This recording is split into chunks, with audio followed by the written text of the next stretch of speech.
Dans l'actualité ce lundi, une grande enseigne internationale spécialisée dans l'ingénierie industrielle veut investir en Côte d'Ivoire. La représentante du groupe 5 a rencontré aujourd'hui le chef de l'État ivoirien, Alassane Ouattara. Le CHU de Treichville et l'hôpital général de Port-Bouët ont reçu la visite inopinée du Premier ministre et de la ministre de la Santé.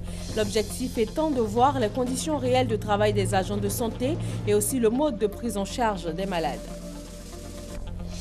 Le procès conjoint de l'ex-président ivoirien Laurent Gbagbo et de Charles Blé Goudé a repris ce lundi devant la Cour pénale internationale CPI.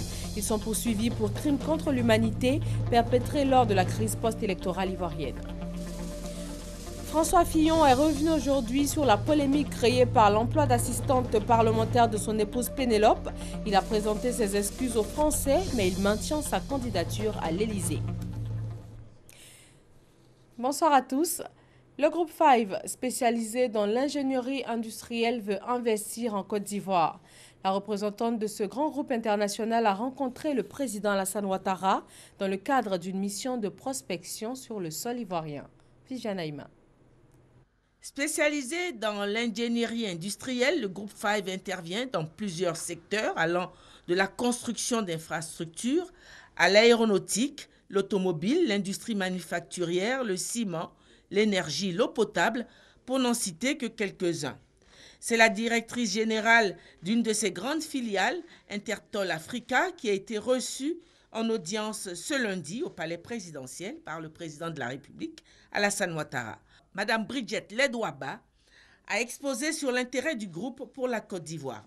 We thank you for hosting us in your country. Côte d'Ivoire présente l'un des pays les plus attractifs sur le continent au niveau de la croissance économique. Si on compare par exemple la croissance économique au sein de l'Afrique, la Côte d'Ivoire est dans le top 3 des fondamentaux économiques qui sont très bons. Naturellement, c'est un pays qui présente plusieurs opportunités. Et c'est la raison principale pour laquelle Groupe 5 et les représentants de Groupe 5, Intertol, sont ici présents. Le Groupe 5 a son siège social en France et est implanté dans une trentaine de pays dans le monde. Il comptabilise un chiffre d'affaires d'un montant de 1 718 millions d'euros, soit un peu plus de 1 126 milliards 934 millions de francs CFA. Dans le domaine de la santé, visite surprise du Premier ministre ivoirien au CHU de Treichville et à l'hôpital général de Port-Bouët. Amadou Koulibaly avait à ses côtés la ministre de la Santé. Il a voulu voir par lui-même les conditions de travail des agents de santé et aussi le mode de prise en charge des malades. Gabriel Zani. Le personnel de santé ne s'y attendait pas ce matin. Au centre hospitalier et universitaire de Treichville, les patients non plus.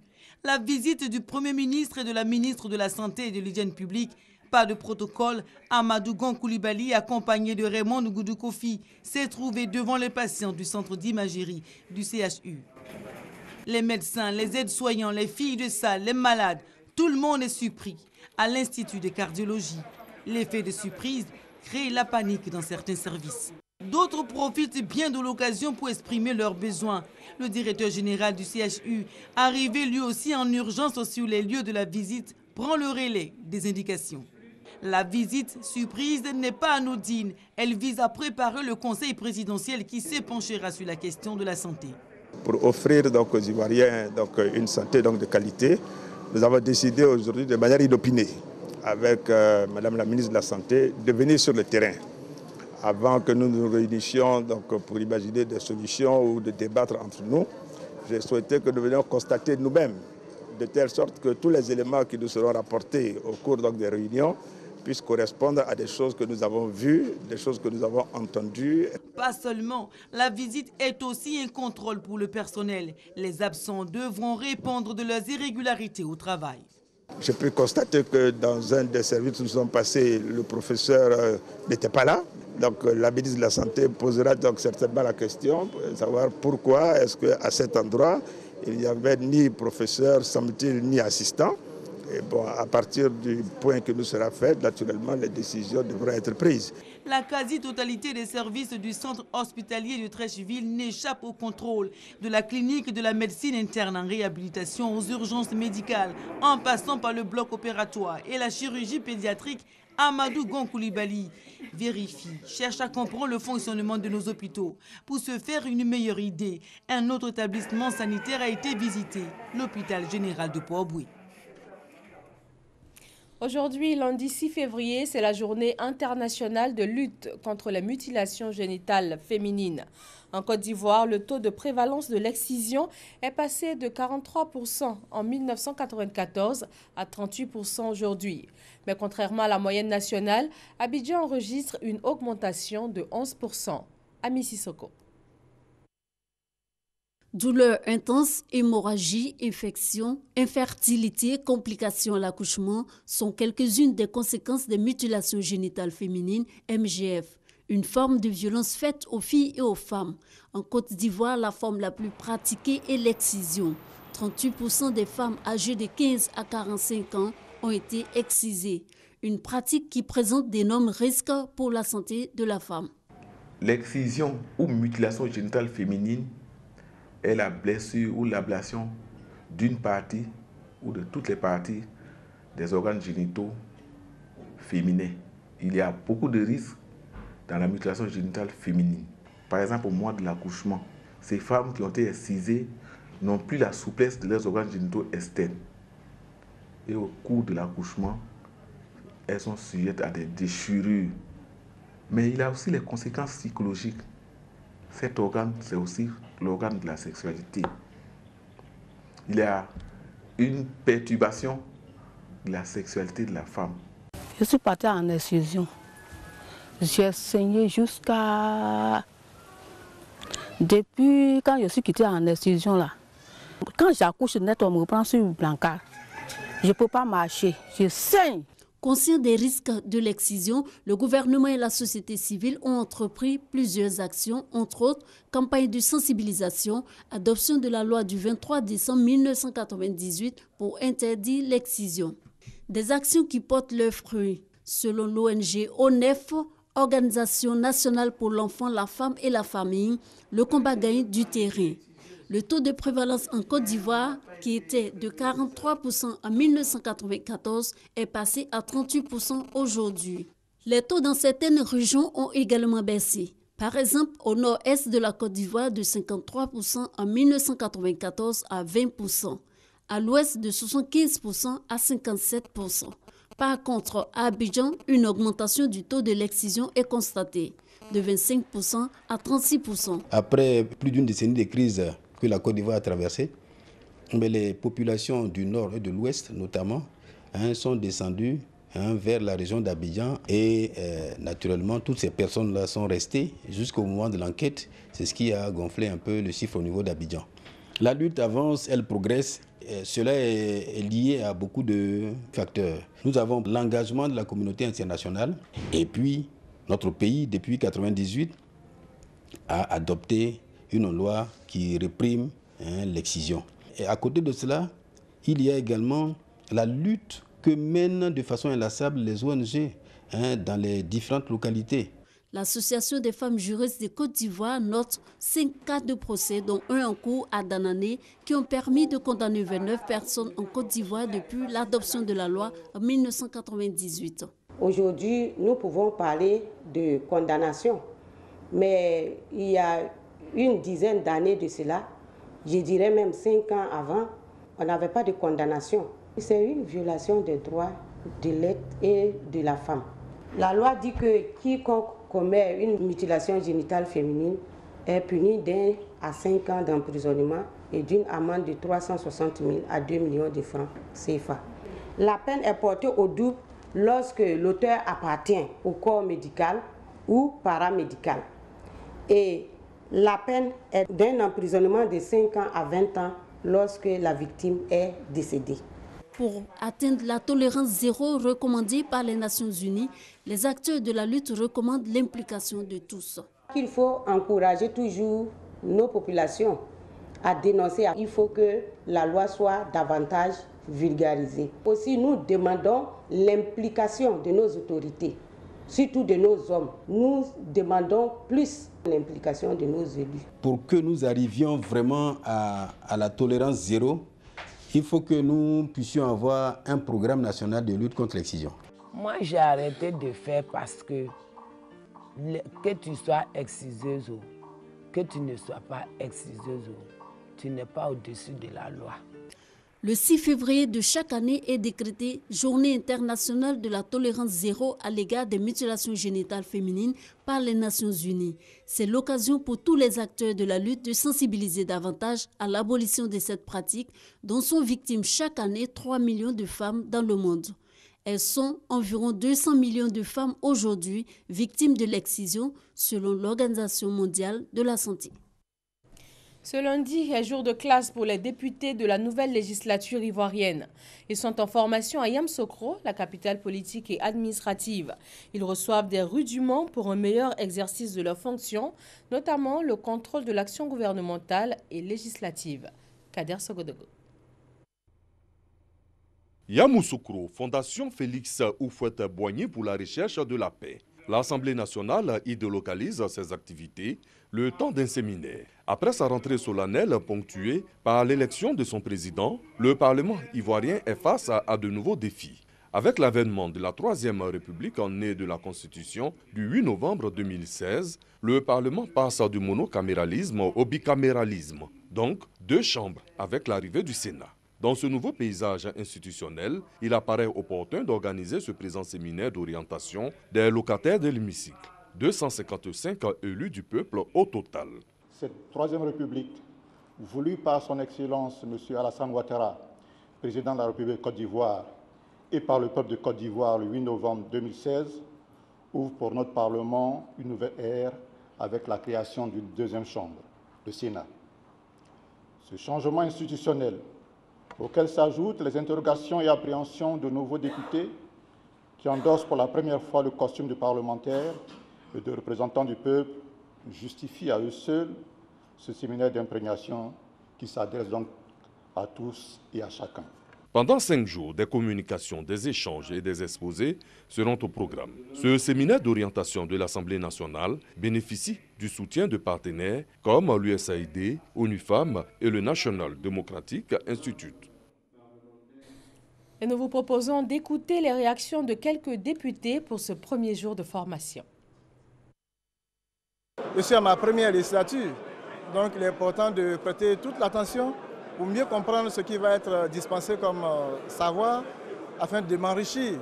Ça nous permet d'affronter les dossiers qu'ils vont nous donner à l'Assemblée. Pour cela, vraiment, c'est très bon d'avoir ce genre de séminaire pour apprendre les députés comment il faut affronter les choses qui vont se passer à l'hémicycle. Il faut tout connaître et là, cet atelier nous permettra de savoir beaucoup de choses, d'apprendre et d'évoluer. Nous avons plusieurs défis à relever, notamment une Assemblée nationale de proximité à l'écoute des populations, une Assemblée nationale qui va travailler donc pour le renforcement de la démocratie, mais aussi une Assemblée nationale qui travaillera aussi pour un état de droit beaucoup plus achevé. Ce séminaire nous permet plus ou moins de comprendre les vraies missions, mais également de mieux s'imprégner du fonctionnement de l'Assemblée nationale. Cela va nous aider à être plus efficaces dans notre Assemblée nationale, mais surtout à être en conformité avec nos populations qui attendent beaucoup de nous. Nous allons apprendre beaucoup à partir de ce séminaire pour quand même mieux défendre les intérêts de la population. Nous allons suivre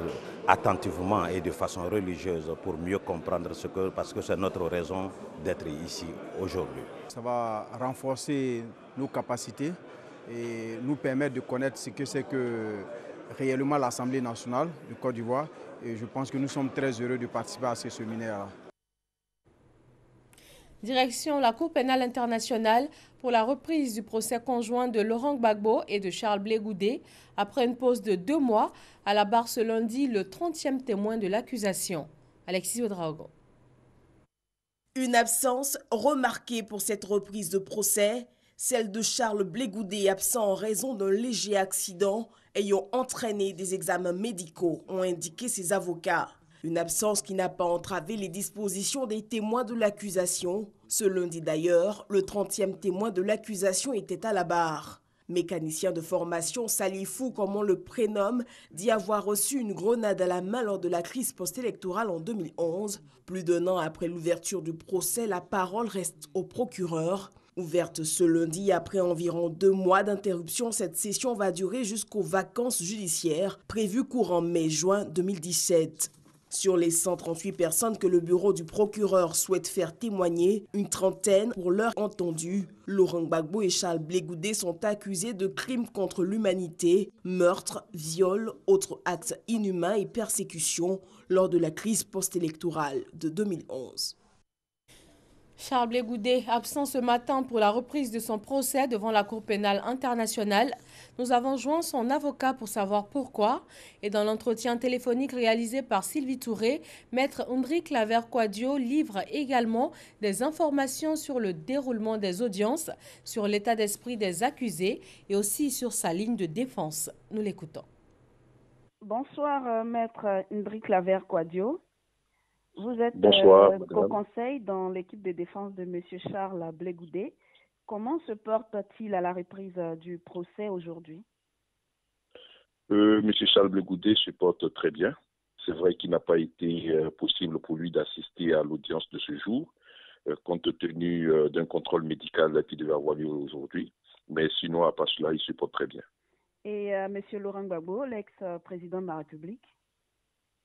Monsieur Laurent Gbagbo également se porte très bien. Je l'ai vu donc ce matin. Je pense que tout va bien chez lui. Il se présente comme un homme optimiste. Alors, Maître Ndri Claver, quel est le programme de cette reprise? Comme vous l'avez constaté, nous avons donc repris ce matin avec le 30e témoin de la liste du procureur. Nous allons continuer demain avec d'autres témoins prévus pour cette session qui donc viendront déposer à la barre pour dire leur part de vérité. Est-ce qu'il est possible de savoir la qualité des témoins qui passeront au cours de cette session? Non, ce n'est pas possible, madame. Il y a le secret, il y a la confidentialité sur donc, les témoins jusqu'à ce qu'ils comparaissent soit sans les mesures de protection, comme c'est le cas, ça a été le cas aujourd'hui pour le 30e témoin. Maître Ndri Claver-Quadio, je vous remercie. Merci, madame, et mes salutations à toute la Côte d'Ivoire. Nous allons maintenant revenir sur les grands points de ce procès en cours avec Herman Guivet. Le 28 janvier 2016 s'ouvre la première journée du procès de Laurent Gbagbo, l'ancien président ivoirien, et Charles Blé Goudé, l'ex-leader de la jeunesse. La Cour pénale internationale reproche aux deux hommes d'être les cerveaux des violences orchestrées durant la période post-électorale 2010-2011. Violences qui auront coûté la vie à environ 3000 personnes selon l'ONU. Charles Blé Goudé et Laurent Gbagbo, par la voix de leurs avocats, plaident non coupables des faits qui leur sont reprochés. S'ensuit une longue procédure de justice qui chaque jour connaît de nouveaux rebondissements. Les chefs d'accusation, crimes contre l'humanité, meurtres, actes inhumains et tentatives de meurtre, viols et persécutions. Dans le cadre de la procédure judiciaire, 29 témoins ont déjà été auditionnés. De l'accusation à la défense, on affûte ses arguments pour que triomphe la vérité. Pour rappel, Laurent Gbagbo, l'ancien président, a été transféré à La Haye dans la nuit du 29 novembre 2011 et Charles Blé Goudé dans la nuit du 22 mars 2014. Ici en Côte d'Ivoire, c'est la rentrée des classes à l'université de Mans, la ville aux 18 montagnes. Les tout premiers cours de cette université ont été dispensés ce matin dès 8h. Hervé Boué. Université de Mans, ce lundi 6 février 2017. Il est 8h passées de quelques minutes. Des étudiants sont assis dans une salle de cours. Quelques instants après, entre dans la salle une équipe de l'administration conduite par le vice-président de l'université, le professeur Kamagaté Bamori. Quelques conseils d'usage et il passe le relais au professeur Diarasuba Ali pour dispenser son cours d'informatique. Le tout premier cours de l'histoire de l'université de Mans. C'est vraiment un honneur pour nous de débuter les cours à l'université de Mans. Le cours d'informatique, c'est un cours pratique. Mais comme c'est le premier cours, on ne pourra pas vraiment faire de la pratique. Donc déjà, on fait la prise de contact avec les apprenants, les étudiants. Ensuite, on va faire un cours introductif. Puis après, dans les jours à venir, on ira directement dans la pratique. Les étudiants, dubitatifs pour certains, sont heureux que les cours aient effectivement démarré. J'arrive ici ce matin, on me dit « Ah, les cours ont commencé ». Sinon, j'étais arrêtée quelque part là-bas. C'est bien, on a vraiment commencé. Nous avons commencé par l'informatique d'ailleurs. Je me réjouis au fait parce que depuis tout ce temps, on nous a dit que les cours démarreront ce matin. Donc, on n'y croyait pas au fait. Vraiment, les cours ont commencé à l'université du Mans. Je lance un appel à tous les amis qui sont encore dans les lieux d'habitation de se rendre à l'université car les cours ont commencé. Appel lancé donc aux étudiants qui sont encore à la maison. L'administration, quant à elle, profite aussi de l'occasion pour inviter les étudiants à régler les formalités liées à leur inscription. Le système éducatif ivoirien a besoin d'être reformé pour être encore plus performant. C'est un des points du 4e rapport annuel de la Banque mondiale. Des experts de l'institution et des acteurs du secteur éducatif ont fait des propositions. Justine Saïdiké. Un pays émergent repose sur un capital humain de qualité. Conscient de ce fait, le gouvernement ivoirien, qui aspire à l'émergence, a placé le secteur de l'éducation au centre de sa nouvelle stratégie de développement pour les prochaines années. Il faut savoir que c'est 5% du PIB et 25% du budget qui sont consacrés au secteur éducation-formation. D'abord, cela va permettre d'accroître les capacités d'accueil, notamment avec de nombreuses infrastructures scolaires, aussi bien au niveau du primaire, du secondaire, technique, professionnel et enseignement général, et pourquoi pas au niveau de l'enseignement supérieur. Cela aussi va contribuer à recruter de nombreux enseignants, parce que sans enseignants, il n'y a pas d'enseignement. Ces réformes ont permis à mi-parcours l'augmentation sensible du taux d'inscription et de réussite au cours de ces dernières années. Cependant, le 4e rapport annuel de la Banque mondiale sur la situation économique en Côte d'Ivoire et 4 acteurs du secteur de l'éducation appelés à se prononcer sur le système éducatif ivoirien relèvent l'insuffisance de ces progrès car le taux moyen d'espérance de vie scolaire situé à 8 ans en 2015 est bien en deçà du taux des pays émergents qui oscille autour de 14 ans.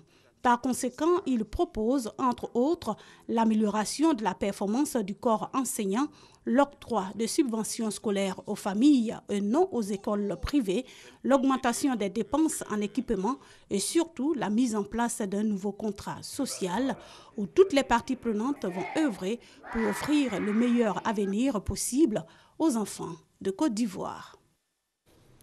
Le ministère de l'Éducation nationale a réaménagé le calendrier scolaire 2016-2017. Les congés de février sont supprimés pour rattraper les 3 semaines perdues du fait de la grève des fonctionnaires. Les associations de parents d'élèves, chefs traditionnels et guides religieux ont fait une déclaration. Suite à la rencontre initiée par Madame le ministre de l'Éducation nationale, de l'enseignement technique et de la formation professionnelle, le jeudi 2 février 2017 dernier, qui a réuni les différents acteurs et partenaires du monde éducatif, il nous a été communiqué un calendrier portant réaménagement du temps scolaire pour permettre de rattraper les 3 semaines de cours perdus durant la grève des fonctionnaires. Nous, associations de parents d'élèves et étudiants, chefs traditionnels et guides religieux, soutenons fermement cette décision de Madame le ministre portant réaménagement du calendrier scolaire afin de rattraper les 3 semaines de cours perdus par nos enfants. Nous demandons aux enseignants de bien vouloir accepter de se conformer à cette décision du gouvernement pour sauver l'école et donner une chance à nos enfants d'étudier dans des conditions saines. Faites à Abidjan le 6 février 2017. Le plan d'eau lagunaire d'Abidjan va accueillir une nouvelle société de transport. Ses premiers bateaux-bus seront à l'eau à partir du 3 mars prochain, date de lancement des activités de la nouvelle compagnie. Elle a déjà reçu 6 bateaux-bus et 10 autres sont attendus dans les tout prochains jours. Patricia Omouetia. Le 3 mars prochain, la société de transport lagunaire va lancer ses premiers bateaux-bus, un transport qui viendra faciliter le déplacement de la population abidjanaise. En plus des 2 premiers bateaux, cette nouvelle compagnie de transport lagunaire réceptionne 4 nouveaux bateaux. Le transport est gratuit le 4 et le 5 et à partir du 6 mars, donc, vous aurez donc la possibilité d'avoir accès à ces bateaux en payant parce que tout sera prêt. Le plus important, c'est que les Ivoiriens puissent profiter donc de ce nouveau vecteur de mobilité qu'offre donc STL. Ces engins ont été réceptionnés par le ministre des Transports. Amadou Koné salue l'engagement des investisseurs ivoiriens dans la politique de développement de la Côte d'Ivoire. On fera tout pour accompagner donc cette société. Ça va nécessiter donc, de la part du gouvernement de prendre des dispositions complémentaires que nous avons commencé à examiner. Mais je voudrais rassurer les voyageurs à venir, rassurer donc, le promoteur qu'en ce qui me concerne, donc, nous ferons tout pour que la mise en eau puisse être faite, que les navires commencent effectivement à opérer dans les délais que nous poussons donc à réaliser. Heureux aussi de constater que cette entreprise permet déjà d'embaucher, de donner des emplois à des dizaines de jeunes Ivoiriens, formés tous initialement ici à l'Académie régionale des sciences et techniques de la mer. Les responsables de la société de transport lagunaire promettent 16 bateaux-bus d'ici mai 2017. Une visite de chantier de la principale gare de cette compagnie de transport lagunaire a permis au ministre des Transports de s'imprégner de l'avancée des travaux. Ces bateaux, dont les gestionnaires sont en fin de formation, vont desservir les communes de Koumassi, Yopougon, Makori et Plateau à partir de Treichville. Direction le Mali, un sommet extraordinaire sur la sécurité au Sahel s'est ouvert aujourd'hui à Bamako. Les chefs d'État des pays membres du G5, le Mali, le Niger, le Burkina Faso, le Tchad et la Mauritanie sont présents. Ils discutent de la situation sécuritaire au Mali et de son impact dans le Sahel. Sidonie Davila. La résurgence du terrorisme, avec notamment l'attentat de Gao le 18 janvier dernier, a poussé le chef de l'État malien à convoquer ce sommet du groupe des 5 pays du Sahel avec pour ordre du jour la situation sécuritaire au Mali et son impact dans le Sahel. La hausse significative d'attaques terroristes, dont le dernier en date, est celle du Ménéka dans le nord du pays, ayant coûté la vie à 4 soldats maliens, est un point important à ce sommet. Ce rendez-vous s'est ouvert hier avec les travaux de la 2e réunion annuelle des ministres en charge de la défense et de la sécurité, élargie aux ministres en charge des affaires étrangères du G5 Sahel. Aujourd'hui, cette rencontre se poursuit avec la conférence des chefs d'État. Après la cérémonie protocolaire qui sera marquée par les discours du président en exercice de l'organisation et celui du pays hôte, les chefs d'État se réuniront ensuite à huis clos en présence des ministres et du secrétariat permanent. Les forces de sécurité turques ont procédé à l'arrestation de plus de 750 personnes soupçonnées de liens avec le groupe État islamique. Ces arrestations ont lieu un peu plus d'un mois après l'attentat qui a fait 39 morts la nuit du Nouvel An dans une boîte de nuit huppée d'Istanbul. En France, François Fillon a dit sa part de vérité. Lors d'une conférence de presse, il est revenu sur la polémique créée par l'emploi d'assistante parlementaire de son épouse. François Fillon a présenté ses excuses aux Français, mais il maintient sa candidature à l'Élysée. Sidonie Davila. Ce lundi, François Fillon a tenté de reprendre la main après les soupçons d'emploi fictif dont auraient bénéficié son épouse et ses enfants. Le candidat de la droite, au cours d'une conférence de presse, a présenté ses excuses aux Français pour n'avoir pas saisi la portée morale de son acte. François Fillon a d'abord insisté sur sa longue carrière en politique, 32 ans sans jamais être inquiété par la justice. En travaillant avec ma femme et mes enfants, j'ai privilégié cette collaboration de confiance qui aujourd'hui suscite la défiance. C'était une erreur. Je le regrette profondément et je présente mes excuses aux Français. En reconnaissant avoir employé son épouse et ses enfants et détaillé les salaires perçus par eux, le candidat des Républicains assure que ces faits sont légaux et transparents, listant les différentes missions de son épouse, Pénélope. François Fillon a notamment expliqué que pendant 15 ans, son épouse avait bénéficié d'une rémunération moyenne mensuelle de 3 677 € net, environ 2 500 000 francs CFA.